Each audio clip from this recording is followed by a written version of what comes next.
El Papa Francisco volvió de Irak en un viaje considerado por todos como histórico. Es la primera vez que un sumo pontífice viaja a un país del Medio Oriente. Allí pidió por la paz y la unidad. Fue un viaje que cumplió los objetivos. Tenemos la tercera nota en vivo de la noche, en este caso con el vicario general de la diócesis de Villa María, el padre Alberto Bustamante. Buenas noches, Alberto. Diego lo saluda. Buenas noches, Diego. Un gusto comunicarme contigo y con tu audiencia. Un gusto, Alberto, también para nosotros. Bueno, ¿cuáles son los principales objetivos que cumplió Francisco en este viaje?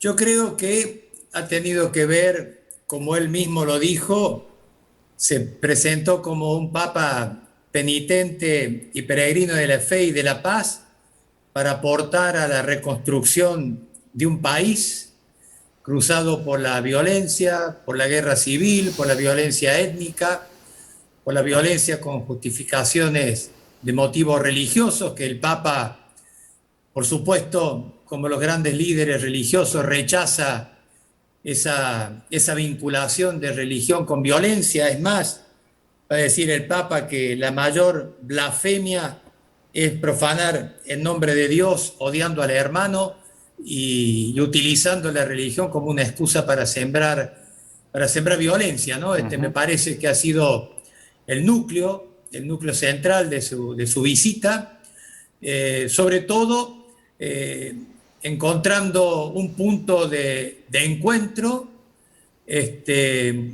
entre el Islam y la fe cristiana católica, presente en esa región, hoy con una minoría, después de haber sido deportados y masacrados prácticamente.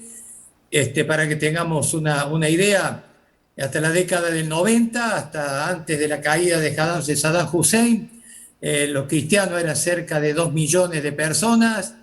Después de la caída de Hussein quedan reducidos a una minoría después de deportaciones y masacres de comunidades cristianas, una minoría de escasos 200.000 cristianos, ¿no? Pero el Papa apuesta a una unidad, como te decía, las dos grandes religiones monoteístas presentes en el territorio iraquí, que reconocen a Abraham como aquel gran padre de la fe y de ambas expresiones religiosas, cuyo encuentro el Papa realizó de una manera muy particular en Ur de Caldea, de donde es nativo oriundo Abraham, y en donde hay comunidades desde hace más de 4.000 años, ¿no?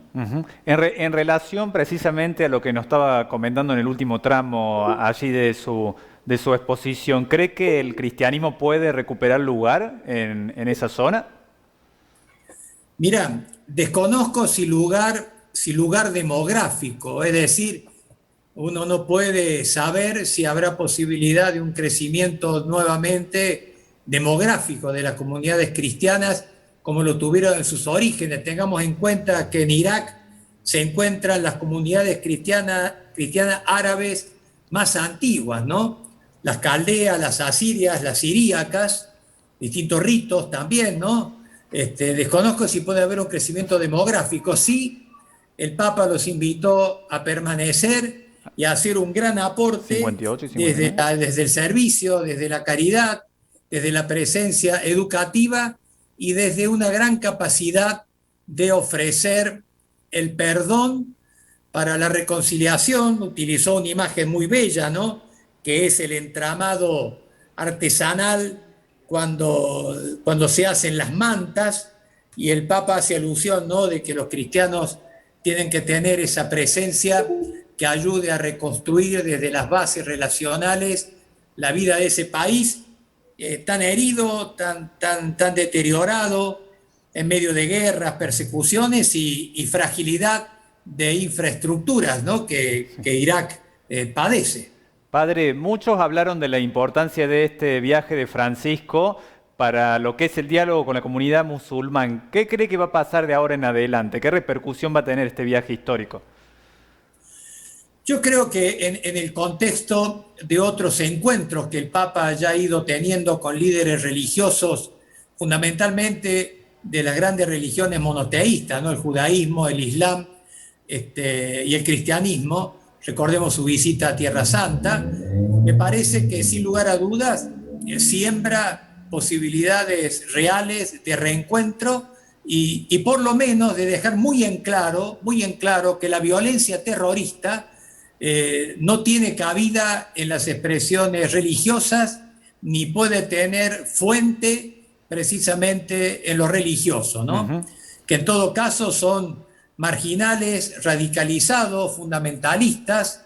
Recordemos ISIS, el Estado Islámico, que toma lugar en la zona kurda, en la zona norte del país de Irak, que es donde prácticamente el cristianismo fue absolutamente arrasado y no ha quedado vestigios de vida cristiana, de comunidades cristianas en esos lugares, ¿no? Pero atribuidos a estos fanatismos, estas radicalizaciones que distorsionan lo religioso. En ese sentido, el encuentro con el gran imán, el compromiso por la paz, aquella expresión de el más allá de Dios nos remite al más acá del hermano, dice el Papa, ¿no?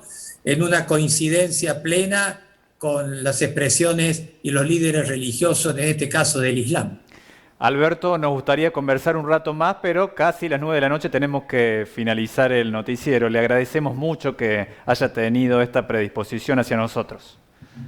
No, ha sido un gusto y bueno, les agradezco la posibilidad de poder comunicarme y de, bueno, de alguna manera volver a hacer presente esta histórica visita del Papa Francisco a Irak, la primera vez que un Papa puede volver a la tierra, vuelve a la tierra de Abraham. Y recordemos también que la Iglesia supo tener en el Papa Pablo VI una visita histórica a Tierra Santa en la década del 60 del siglo pasado, cuando por primera vez un Papa vuelve a Tierra Santa después de San Pedro, ¿no? Después de casi 2000 años, recién pudo haber la presencia de un pontífice en esas tierras, en este caso, de modo particular, Francisco en Irak. Muchas gracias, padre, que tenga buenas noches. Buenas noches, Diego, y que bueno, Dios los bendiga y los sostenga a ustedes en esta bella misión de comunicar. Gracias, igualmente.